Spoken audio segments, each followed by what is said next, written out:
तो नारायण वृक्षों से क्या सीखा? बोले कि परात्मता।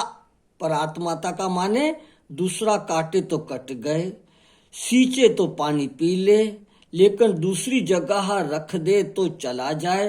अर्थात मनुष्यों के अधीन होकर जीवन व्यतीत करता जैसे वृक्ष है, ऐसे ही कोई खिला दे तो खा ले, कोई पिला दे तो पी ले। यह बात हमने वृक्षों से सीखी है, वृक्षों से। अच्छा नारायण, अब नारायण कहते हैं वायु से क्या बात सीखी सो बताते हैं। देखो सज्जनों, वायु भी दो तरह की है। एक तो प्राण के रूप में शरीर के भीतर चलता रहता है, एक हवा के रूप में बाहर चलता है। तो पहले भीतर वाले से क्या सीखा, यह सज्जनों बता रहे हैं। देखो नारायण, प्राण को किसी की कोई परवाह नहीं है कि आंखों को देखने के लिए खूबसूरती मिली है कि नहीं, नाक को सूंघने के लिए सुगंध मिली है कि नहीं, त्वचा को स्पर्श करने के लिए कोमल वस्तु मिली कि नहीं मिली। उसको क्या चाहिए? उसको तो केवल दो रोटी से काम है। कोयला पानी मिल गया, बस सांस चलती रहती है। तो जैसे सांस थोड़ा सा आहार मिलने से ही चलती रहती है, उतने से ही संतुष्ट है। उसको आंख कान जीभ के विषयों के साथ कोई संबंध नहीं है।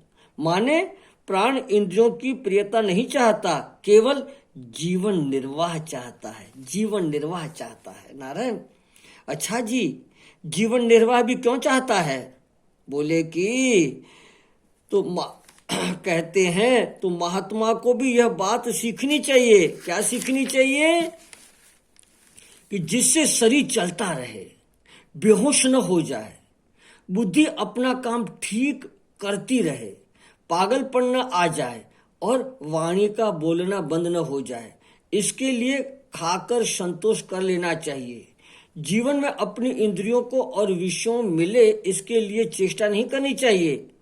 प्राण जैसे भोजन मात्र से संतुष्ट है, इंद्रियों के प्रिय विषयों से नहीं।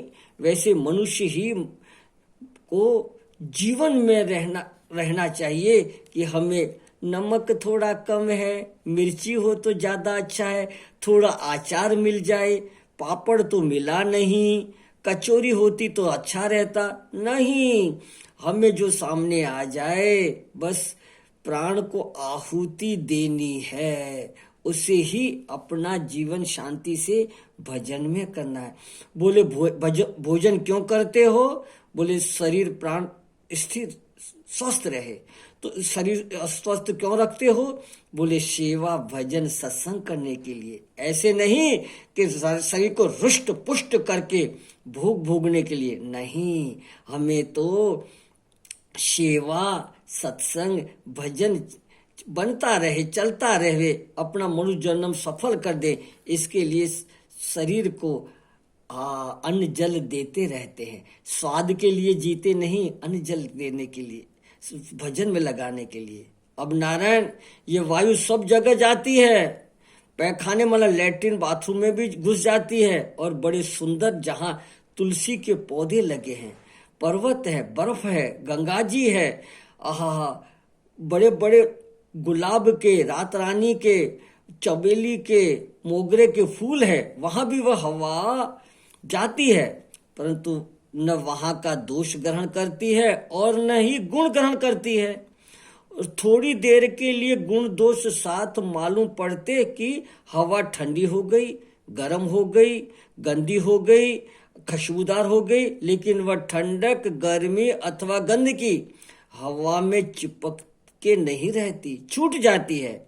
इसी प्रकार सत्संगी योगी भजनी पुरुष को तरह तरह के विषयों में जाना पड़ने, नाना धर्म कर्म में जाना पड़ता है।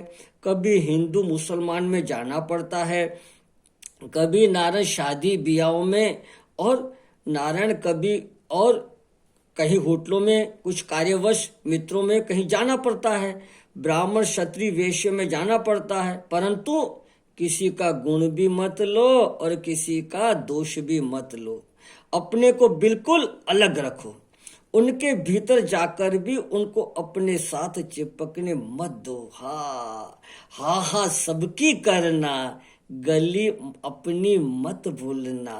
बस अपने लक्ष्य को न भूलें, यह मैंने शिक्षा हवा से ली है, हवा से ली है। हाँ, तो देखो नारायण, जैसे आत्मा संपूर्ण शरीर में रहते हैं और मैं चल रहा हूं, कर रहा हूं, देख रहा हूं, बोल रहा हूं, ऐसा भी मालूम पड़ता है, लेकिन अपने तत्व ज्ञान की दृष्टि से आत्मज्ञानी तत्त धर्म का अपने को नहीं मानता है।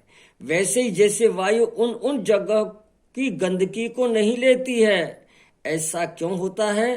क्योंकि वह अपने को जानता है, जानती है। हाँ, कि मैं इससे असंग हूं। ये तो दोष प्रकृति के हैं, ये आते और जाते हैं, कभी एक रस रहते नहीं, पर मैं सदा एक रस नित्य शुद्ध बुद्ध मुक्त हूं। अरे नारायण, बिल्कुल हम अस्तित्व तत्व हमारे ऐसा है ही, लेकिन नारायण हम उस पर ध्यान नहीं दे रहे हैं। ग्रंथ और अनुभवी संत लोग, साधन संपन्न संत लोग, आहा, निष्काम कर्म योगी संत लोग, हम लोगों को भक्त प्रेमी संत लोग हमको उस लक्ष्य को बताते हैं कि अरे वह सबका अपना आपा है। हमने अपना जीवन इन विषयों भोगों में संस्कारों के वश बर्बाद कर दिया हुआ है। तो कह रहे हैं इस बात को देखें। जैसे वायु किसी के साथ अपना संबंध नहीं रखती, ऐसी तरह ये इंद्रियों का संबंध आत्मा से नहीं है। भूल से हम मान रहे हैं कि हमारे से है। बस भूल तेरी है, तू ही मिटा दे। पूर्ण ब्रह्म ये निश्चय जमा ले। स्वामी होके बना तू इंद्रियों का को दास है, तू तो साक्षी स्वयं प्रकाश है। तो देखो नारायण, यह कहते हैं मैंने वायु से सीखा है राजन, वायु से। इस बात को अपन विचार करके उठते बैठते खाते पीते कहीं जावे आवे लेवे देवे, लेकिन सावधान, सावधानी ही साधना है।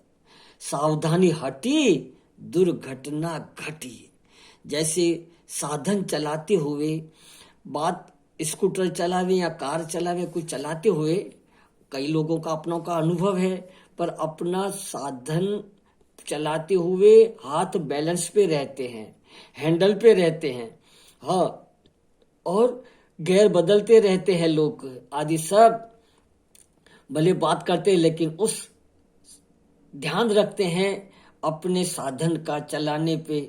बस इसी तरह नारायण जीवन में खाते पीते उठते बैठते लेते करते व्यवहार करते कहीं आते जाते ध्यान रखें कि नारायण ये सब प्रकृति क्रियमाणानि गुणे कर्माणि सर्वस्व है। हाँ, वो बात को ध्यान रख करके अपना जीवन व्यतीत करें। यह कहते हैं हमने बात किससे सीखी? वायु से सीखी है, वायु से। अब नारायण बता रहे हैं आकाश से क्या सीखा, सो बताते हैं। ये सब गुरु हर समय साथ रह रहे हैं। पृथ्वी हमारे सामने है, पेड़ पौधे हमारे सामने हैं, पहाड़ हमारे सामने है, वायु हमारे 24 घंटे, आहा, उसके बगैर शरीर रह नहीं सकता, हमारे सामने है। नारायण, आकाश जो माना अवकाश दे रहा है, वह भी हमारे सामने है। तो उनसे शिक्षा ग्रहण करके अपना जीवन व्यतीत करे नारायण, करे। हाँ, देखो सब दे रहे हैं, हाँ, सब गुरु है, दे रहे हैं। लेने वाला चाहिए, सुधरने वाला चाहिए नारायण, सुधरने वाला चाहिए।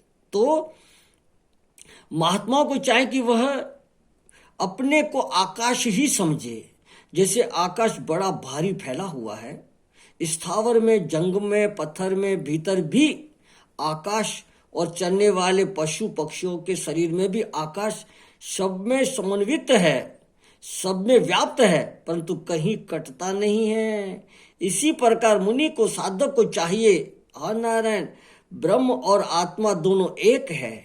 इसके लिए ब्रह्म के रूप में मैं ही जड़ में हूं, मैं ही चर अचर में हूं, मैं ही सब का अभिन्न निमोत्पादन कारण हूं, और मैं ही सब में व्याप्त हूं, और सब में रहकर भी सबसे असंग हूं।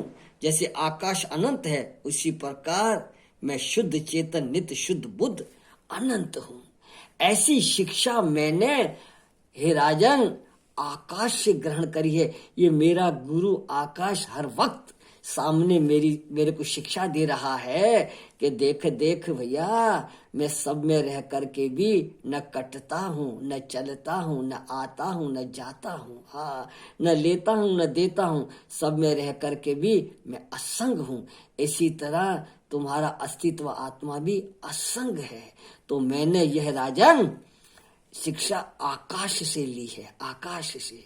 हाँ, देखो नारायण, इसी बातों को हर वक्त विचार करते हुए अपने लक्ष्य के ऊपर ध्यान रखे तो